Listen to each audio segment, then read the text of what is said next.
Have you ever pondered the idea of being alone? Not loneliness, but the art of being alone, by choice. It's a fascinating concept, isn't it? This notion serves as the foundation of the intriguing book we're about to dissect, The Art of Being Alone. This compelling read isn't about isolation or abandonment, but rather a celebration of solitude by choice, a distinct state of being that can be both liberating and transformative.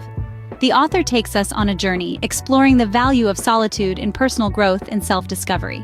It's a unique perspective that challenges societal notions, encouraging us to see solitude not as a condition to be dreaded, but as a choice to be embraced.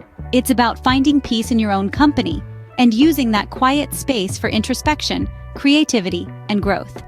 So, let's delve into the book and uncover the chapters that shed light on the art of being alone. The book begins with a paradox, the paradox of solitude. It's an intriguing concept that urges us to explore the profound difference between solitude and loneliness.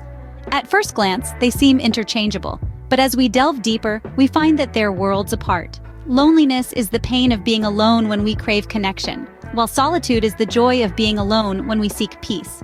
Society often stigmatizes solitude, associating it with loneliness or worse, isolation. This perception, however, is misleading. Embracing solitude isn't about isolating oneself, but rather about finding comfort in one's own company. It's about cherishing the silence and using it as a tool for introspection. And therein lies the beauty of solitude. It provides us with an opportunity to pause, reflect, and reconnect with our inner selves.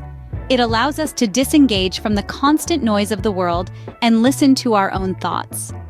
It is in solitude that we often find our true selves. Chapter 2 explores the intimate relationship between solitude and creativity. This connection is often overlooked, yet it's profound. Throughout history, many of our most revered artists and thinkers have found inspiration in solitude, using it as a catalyst for their creative process. Think of authors like J.K. Rowling or painters like Vincent van Gogh, who all spent significant amounts of time alone to create their masterpieces. Solitude offers an escape from the distractions of our fast-paced world, allowing the mind to wander, reflect, and ultimately create. It fosters a space for innovation, where new ideas can be explored without interruption or judgment. But how can we use solitude as a tool for creative thinking? It's about making time for silence, embracing moments of quiet reflection, and most importantly, learning to enjoy your own company. This is when creativity flourishes. As we see, solitude can indeed be a fertile ground for creativity. In the third chapter, the book takes us on a journey of self-discovery through solitude. Solitude is not just about being alone, it's about making space for introspection and self-exploration. It's about diving into the depths of our minds, navigating through the currents of our thoughts, and surfacing with a newfound understanding of our strengths and weaknesses. This process of introspection, the book suggests, is a vital part of self-discovery. It allows us to confront our fears, our dreams, our past, and our future. It's a journey that might feel overwhelming at first, but as we venture deeper, we start acknowledging our true selves.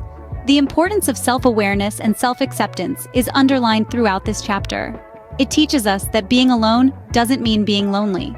It's about embracing solitude as a tool for self-discovery, a pathway to understanding our emotions, our desires, and our potential. Solitude, thus, becomes a mirror reflecting our innermost selves. The final chapter discusses solitude as a catalyst for personal growth. Here, we delve into the idea that solitude, far from being a condition to avoid, can be a powerful tool for self-improvement. When we embrace solitude, we create space for introspection, allowing us to identify and understand our strengths and weaknesses. This self-awareness can then be translated into actions that foster personal growth. Solitude also plays a pivotal role in self-care. In the hustle and bustle of today's world, taking time to be alone can provide a much-needed respite, allowing us to recharge and rejuvenate. In these quiet moments, we can nurture our mental and emotional well-being, which is just as important as our physical health. In essence, solitude is not about isolation, but rather about taking time to connect deeply with ourselves.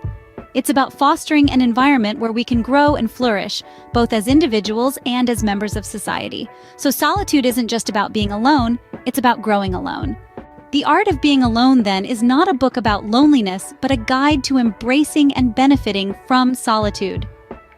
As we've journeyed together through this thought-provoking narrative, we've gleaned that solitude isn't a state of desolation, but rather a state of serene self-discovery and growth. In The Paradox of Solitude, the book beautifully illustrates that solitude is not isolation, but a space where we can truly connect with ourselves.